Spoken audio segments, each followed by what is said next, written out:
Hello and welcome back. I've got notes for us today. I got a head scratcher for you.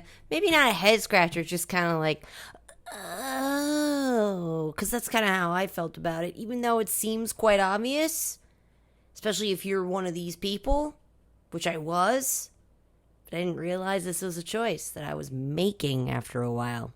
So here we go. Let's talk about survival mode. So, I was thinking about this the other day. How when we're in survival mode, what does that mean, right? What does survival mode mean? You are doing everything in your power to survive. All other options of decision, of choice of what to do have been eliminated. You do not have the option to create. You do not have the option to whatever. It's just fight to survive. Just survive. And when that is the forefront, your guiding star, what is that going to look like? Now, here. Bringing in, because by now you guys should know I'm a movie buff. So bringing in Mad Max Fury Road, Tom Hardy, Charlize Theron, great movie. But I'm watching it for like the 1000th time because when I need refuel days, comfort movies are scientifically proven to calm your nervous system. I didn't know that, but I'm a winner. So I'm watching it for like the 87th time. And I'm noticing in the beginning, I'm actually listening to like Mad Max's like monologue. And he was basically like saying that he was stripped of everything to the point where the only thing he knows now is survive. So you watch this movie, it's a post-apocalyptic wasteland, and he gets like, right, so he's just always trying to survive. Like, he gets captured by scavengers, and, like, he just, desperately tries to get away from them, and then he's still continuing that story, just survive, until, and he even mentioned in the monologue, until I meet a righteous cause. I was out here seeking righteous cause, but without righteous cause, it's just survival at this point. And I was like, whoa. And it got me thinking about this stuff, because he found a righteous cause through his survival instincts, which led him to running into this righteous cause. And at the end, not to spoil it, but let's just say good things happen, we're all cheering, and you're like, wow, he was so sad in the beginning, he was so lost, he was so alone, and he found this righteous cause and made all these friends. He's going to stay with them, and like the rest of their time is going to be this beautiful unfolding of a new apocalypse. No, he walks away. And for the last 3 years of this 5 years of this being like my comfort movie, I'm like, why? You finally got all the things. You don't have to just survive anymore. Why would you walk away from what you built? This peace, this friendship, this companionship, this camaraderie. And I figured it out. He walked away because if he stops just living to survive, he will then have to face the horrors of his past. His murdered family, the lost souls of the other righteous paths, the other righteous causes that he failed to save, things like that. And they show you that in the beginning of the movie, they're haunting him like ghosts in his mentality. And they stop haunting him whenever he's with these people. But then the second that, like, they're not in survival, like, whenever he's like, okay, whatever. Because just... let me get back to the point. So, when you're in survival mode, this is what I figured out. And like any one of us who've been there, and I'm sure you have, this is going to resonate real deep. You don't have the capacity, because you are so busy just fighting off that next scavenger, just trying to keep that food in the wasteland, trying to find water in the desert. You don't have time to sit down and reflect on the years of pain. So that also got me thinking, well, right, okay. Just let that sink in, right? So survival mode, in a way, keeps you going when too much emotional trauma has been suppressed and stored and unprocessed. It almost keeps you safe in a way, your mentality from shattering. So when we begin to thrive, when we find peace, we establish our foundation and we establish our needs, our shelter, and those basic functionings of being a human being, we start to feel even shittier than in survival mode. Yeah, we were tired in survival mode. We weren't creating. So there were no new friendships, no new family things. You're not creating any experiences. You're just getting one to the next, kind of like living paycheck to paycheck, but like energetically. And so we stop finally. We establish a grounding, a foundation, and our mentality and our mental health starts to crash and burn. And a lot of times when this happens, that's when we start beating ourselves up, considering ourselves weak or being overwhelmed by this concept, not recognizing the only reason this concept is applicable right now is because you created the safe space for you to process. You need to process. There is no other option. There's either process or just maintain in that survival mode. And trust me, when you're 70, you're going to look like you're 150. Like, you know what I'm talking about. If you know, there's characters out here, the NPCs, you recognize, the ones that are in survival mode, they look rough. Because they can't create a foundation of peace, because if they do, and they don't have the tools to process, this is something that would probably break their mentality. Coconut water. Okay. So, this led me to my next point. Well, my next thought. We subconsciously stay in survival mode as a form of protection for our mental body, but it's taxing on the physical body. Like I just mentioned, you're going to look 150 at 70. Some of us become aware and recognize this phenomenon with slowing down and choose to live a life that induces survival mode. I feel like I personally did this, but I didn't put all the pieces together, but I started to heal. I started to feel these things, and then that's when I was like, actually enter the drugs again, because it was too overwhelming. I didn't have the tools to process these upcoming memories and feelings that I had suppressed for 12 years. So I chose my comfort tool, but that comfort tool also synonymously induces a survival type lifestyle. When you're a drug addict, you know what I'm talking about. So, you know, it's always like life or death, right? Like food on the table or drugs on the table, and you're always picking the drugs. So your foundation is all out of whack. You're barely surviving. You get like a PB&J stuffed in there every like 5 days, you know? And so your body clicks into survival mode. And you are a go-getter, which was crazy for me to notice. But yeah, you go-getter, you get shit done, and you survive.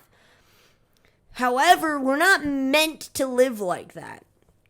We are meant to live a life cultivated from the gardens of peace. We are. And I know this now for a truth, because no matter how hard I banged my head against the survival wall, you don't get any further. You just don't. You just always have just enough, or not enough. And you just have to keep pushing through, like the Wasteland and Mad Max. Like, there wasn't enough. And then you have to get crafty and creative to figure out how to survive. And then there you go. Now you're challenging yourself to utilize your brain for overcoming obstacles that don't need to be there in the freaking first place. However, this is somehow fulfilling your purpose of being a survivor, right?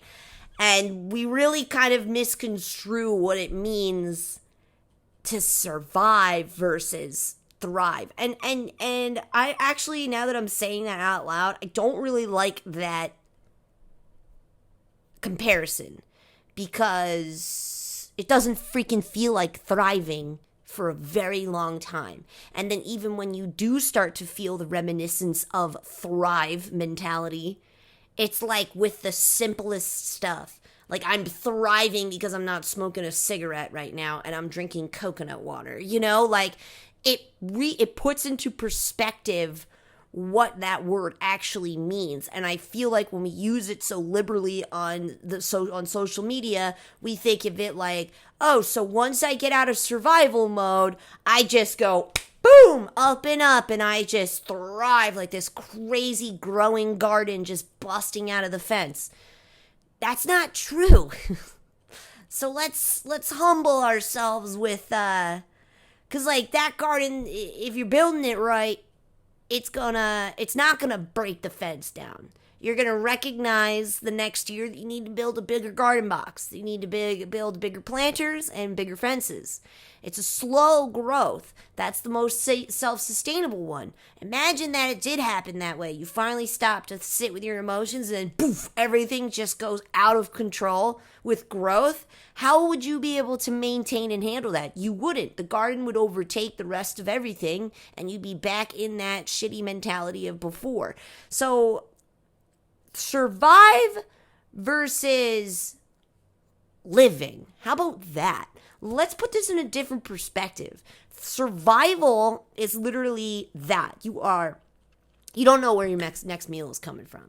You do not know how you're going to even obtain that meal. You don't have a roof over your head. You don't, that's survival mode. That's surviving.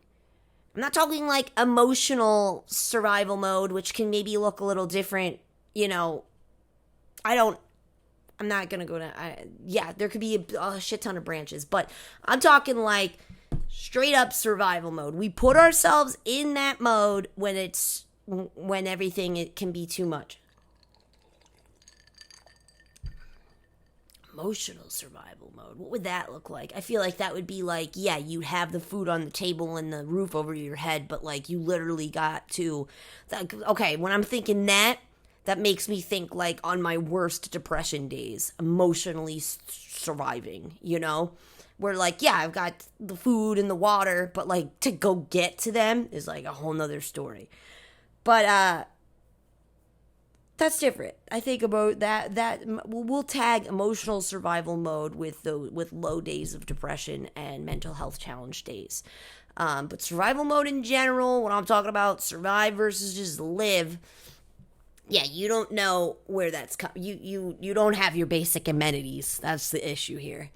And it does keep you distracted. I will tell you that. When I had no functioning toilet and I had to come up with creative ways to go to the bathroom for like 6 months to a year, yeah, I wasn't thinking about my childhood in those moments. I don't think I had the capacity to think about what happened when I was 23, you know, or to think about the sexual harassment. No, I'm just thinking about where the heck am I putting my human waste, which is not an offerable solution from society. No one has those answers except like in a toilet. You know what I'm saying? Like so you gotta get creative. And it keeps your mind busy. I recognized when I started to transition out of survival mode into living, that felt so disgustingly uncomfortable that I picked up 87,000 hobbies. Because that mimicked the creativity needed for lack of basic amenities.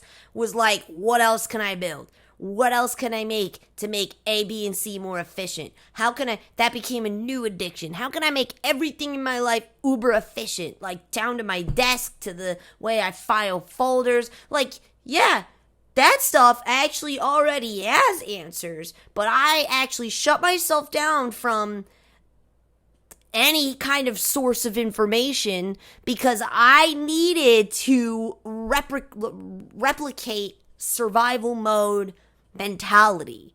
And then I utilized that for a while until it transitioned into being comfortable sitting alone, because I started to learn the tools that you need to process these emotions. That it's okay to cry and lose your shit, but just make sure you eat afterwards. Like stuff like how to nurture yourself after catharsis, how to put what you learned through that repressed feeling and that repressed memory, and how to apply that lesson into your future growth. Like, I didn't have those tools. I started to learn those tools. So then the hobbies started to dissipate with every tool I picked up.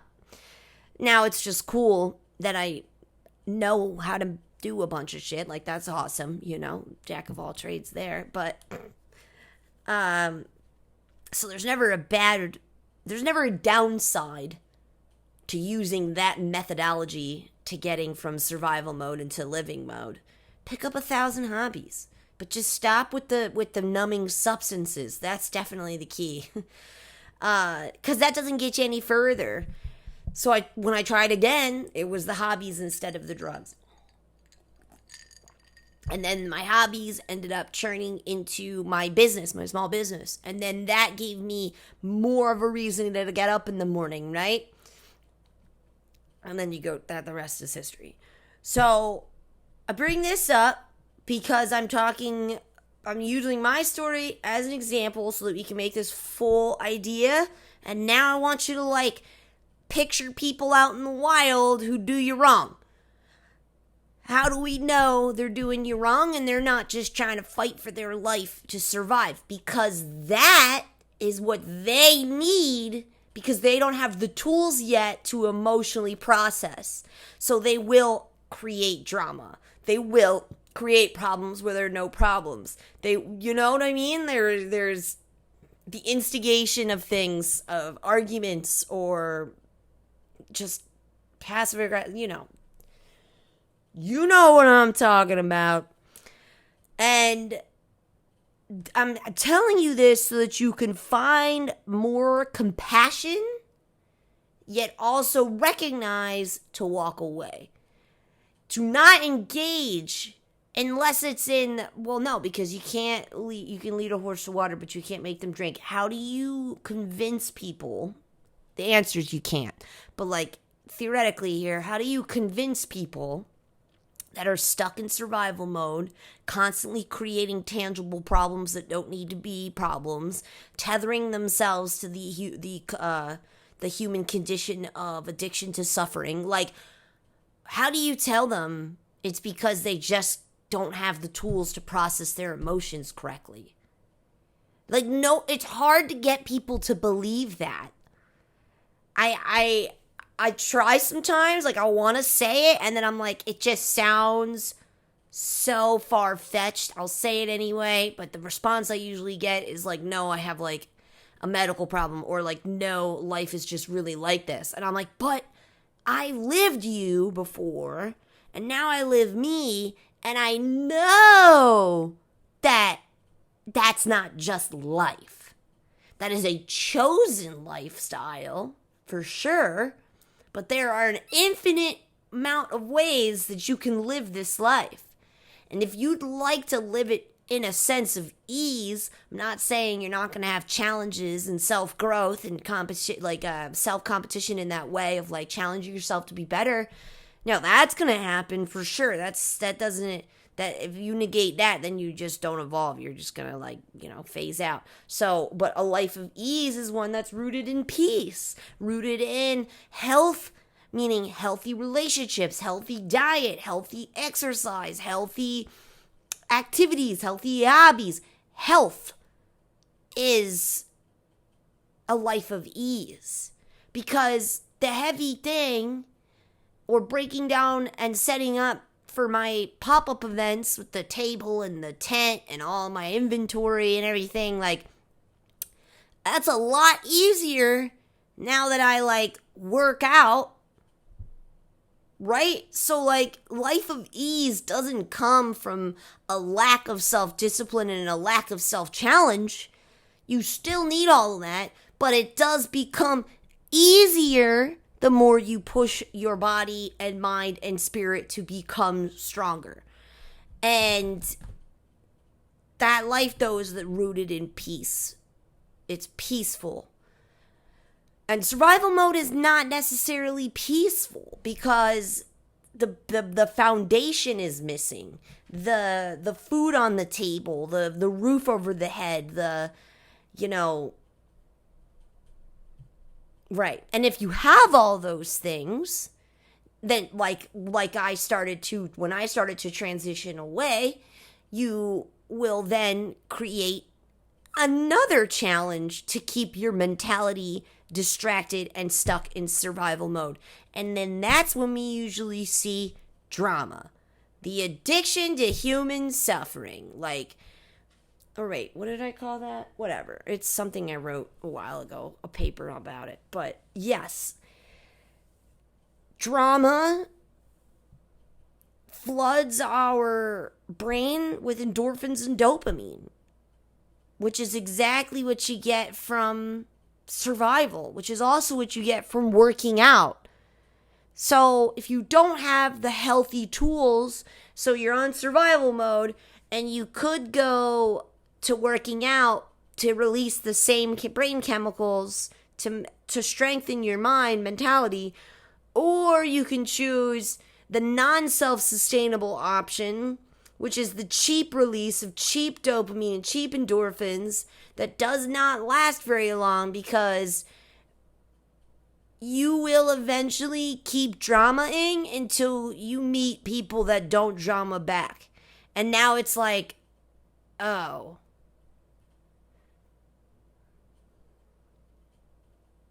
But it will work for you for a very long time. Or arguing with people on the internet, or refusing to quit smoking nicotine even though you're going to have a baby. Like, stuff like that. You're creating problems that don't need to be there so that you don't sit and reflect. So you don't reflect on things. It was a very specific one, but I heard, nobody I know personally, but I just heard a story about that, and I was like, and then, like, come on, do better. I don't know, it's tough. And that's basically what I'm watching people do in this planet, everything's too hard to handle, or our choices and our actions are too hard for us to face, which in reality, you're gonna make mistakes in this life. That's the only way you gain wisdom, is through experience. So if you don't learn the tools of self-forgiveness and how to recognize that with every failure is also a win, then yeah, you're not going to want to stop inducing survival mode mentality, because you don't want to sit there and blame yourself for where you're at. And that's because that seems to be the only option if you don't know the tools. If you don't know about self-compassion, if you don't know about giving yourself grace, or letting yourself, like, just letting it go, giving yourself forgiveness. Or here's another example, when something happens to us 10 years ago and we're still walking around like it happened yesterday. That's another form of survival mode. I would say we can go back to that emotional survival mode, where you're just trying to make it through each day, not having PTSD flashbacks, because you don't know the freaking tools. You just don't know the tools. So people don't know the tools, and we can't walk around just giving them out, because it's like throwing wrenches at people. It's dangerous. They're not ready for it. They didn't ask for the wrench. They're not prepared for it, and it's not gonna hit home. It's gonna hurt someone, but it's not a planted seed. That is the way to go about healing society the best you can, is planting seeds. How do you plant seeds? You live your lifestyle in a way that echoes change upon those who view it. And that's why I never hide where I've been, where I've come from, and who I am now versus who I was then. It should just I will have that conversation at the grocery store. Like, I don't care. Why? Because people need to know that whatever hopeless feeling and situation they think they're in has an opportunity for change, transformation. It has an opportunity for that. Because I know when I was there in that mode, I really didn't think you could get it any better. You can't change this. This is as good as it gets. I'm a victim of my own nervous system, a victim of my mind, my memories, my scars on my body. No, you're not. It's not a life sentence. So it's the tools. But think about that. What if that is just like all people, unless they make this conscious shift to learn these tools and get out of survival mode. Because it also helps you walk away without animosity. Because it's not our job to be judge, jury, and executioner at all. You're supposed to give that up to your higher power. Why? Because you're not supposed to become what hurt you to prove to what hurt you that it hurt you. Like, if I step on a thorn, I don't turn around and yell at the thorn for being out in nature. I get mad at myself for not wearing shoes in a field of thorns. And that's your boundaries. That's energy protection and energy preservation as well. Let me just rewind, because my internals just told me, like, important. Energy preservation, meaning don't argue. Don't try and teach the willfully blind. Don't hang out with people just because you're lonely. Don't, energy preservation is so important. And we really don't realize it, I believe, until there's like a hump in our healing. Like, we're on the healing journey and we start to be like, oh my gosh, this is great. And we get to this hump where we're like, I gotta tell everyone about this. Like, everyone needs to also do what I'm doing because this is the best thing ever and everyone will succeed. So you start doing that. You start preaching. You start with your friends, your family, strangers, coworkers. You start trying to help people, make them better. And you're just so excited that where you're at. But what you're doing is you're exhibiting how high your frequency has become, and you're opening the door to all the energy vampires, to all the survivalists. And what do you look like right now? You look like manna in the desert. You look like free food. Not your knowledge, not your wisdom, but your radiating energy is now the next prize on their list. That's why you don't engage this. You don't also shout it to the winds like with everything. Like, energy protection and preservation is of utmost importance. Excuse me. So then you get to that hump, and then you attract a bunch of surface level manipulators who will say and do whatever it is you say they should. They will. And you'll be like, yay, now we can be close. And that was all the reason they did it for, was to get that wedge in the door. And now that they're in, they'll just be siphoning your energy. Because they could be meditating, they could say they're meditating, they could say they're doing the work. But if every time you come in contact with them, it's always, and then all these issues That's a wolf in sheep's clothing. And they're using you for your light to heal them so that they don't have to just like go into the recesses of their mind. They're just sucking out that power that they need to continue that survival state. And they'll say all the things that you want to hear. You know? But then, so you're at that point, at the hump, and then you start to go down because you're like, everyone sucks. It's not everyone. It's just you made yourself a beacon for people in the desert, in the wasteland, looking for food. And you were just like, I am the golden arches of food, like the McDonald's symbol, you know, just like this golden, come here to be fed. They don't see the rest, right? So it's not all people, but then you get to that point where you're like, it's all people. You have another like crisis mode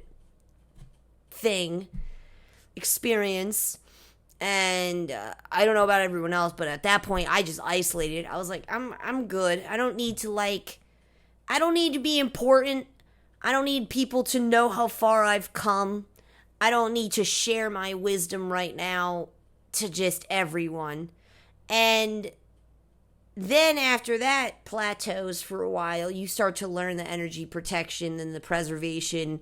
You only speak of these things like I do with like acquaintances. Like I'll just drop a nugget, you know, while we're waiting to get our oil change, and then I'm out. Like I'm never going to see you again.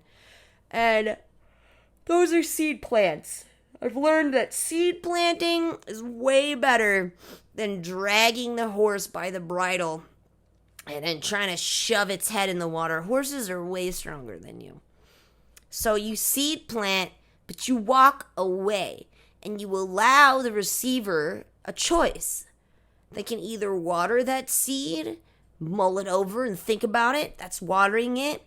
And then allowing it to sprout because they accept the idea and they adopt it as their own in a way that works for them in their lifestyle. So not exactly, but and that's evolution. When you take a thing and you make it apply better for your life, you know, and it's the same concept, but more applicable for you and your lifestyle. And it's seldom you get to see that tree grow to maturity. But that's not the reason you'd stop planting trees, just because you're not going to see it in its full form. That's the difference between ego and truth. Truth you spread like seeds because you know their worth, whether or not you ever see that tree grow.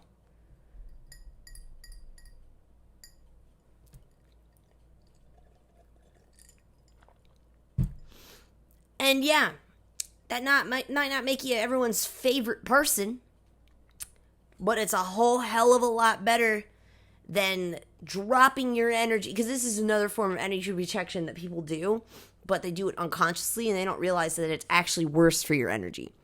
They'll drop their energy and join in unison with that drama or that negativity, that group mob mentality of negativity. And they'll be like, oh yeah, that person sucks. You're right, everything sucks. People don't on it. Like, and then you're just like, you know what? Let me go into my life and look for the things that are bothering me right now, and I'll bring that up. And then that becomes your focus, though, and you've dropped your vibrational frequency into a lower frequency, and now you're going to attract more of those problems. If you're looking for a red car and you're driving around town and you have it in your mind that I'm looking for a red car, you will see a red car. So, when people drop to protect, they think they're protecting their energy by dropping their only talking about their negatives as well.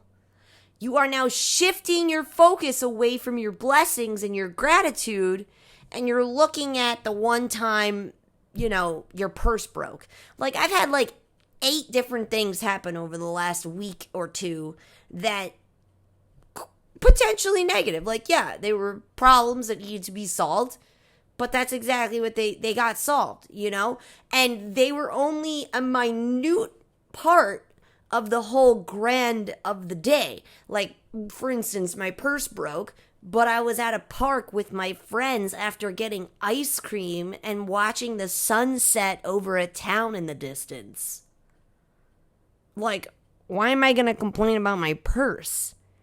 Like, I'm going to talk about that. But when you're in a room full of people who only want to focus on the purse, you start to feel and become the asshole. Because you have fonder memories of positivity and they can't find that. And in group mentality, they will team against you. As you are now the traitor. Oh, you're so naive oh, you're so lucky nothing ever bad happens to you. No, I just don't sit in it like a puddle of mud, infecting all my crevices.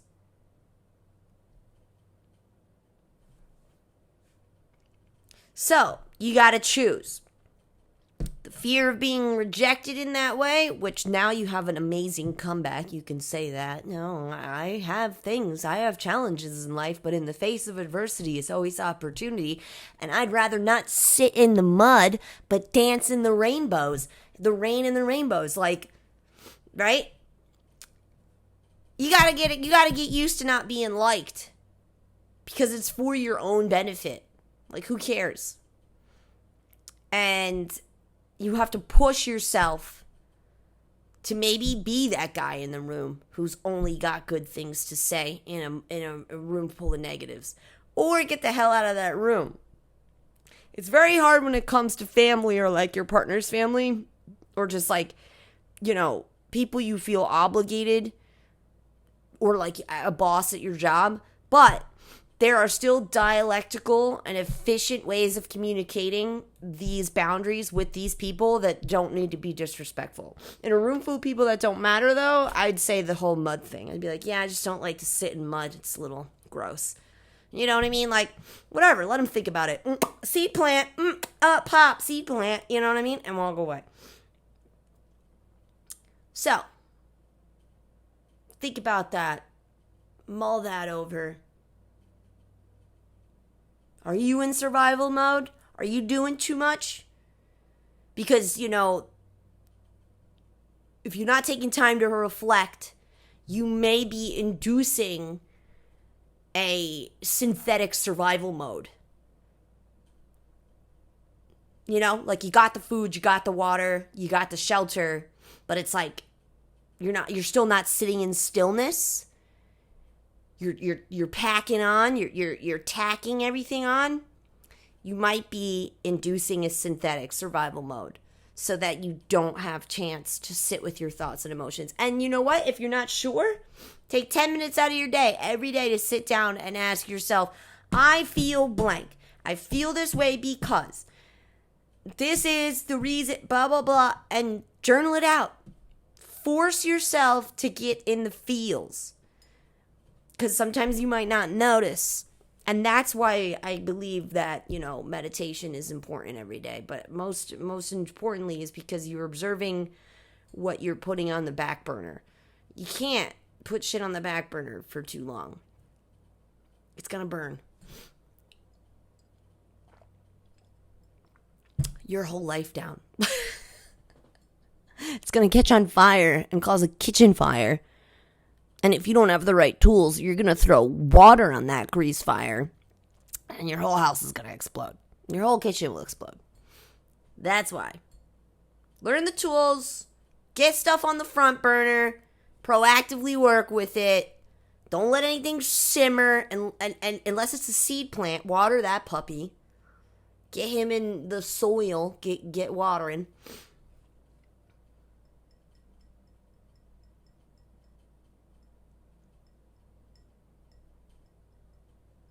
I think I do that still sometimes, the synthetic survival mode. I don't mean to. I just get in a rigmarole and I push because sometimes it's hard to hear the difference between the ally telling me to rest and the parasite telling me to give up and rest.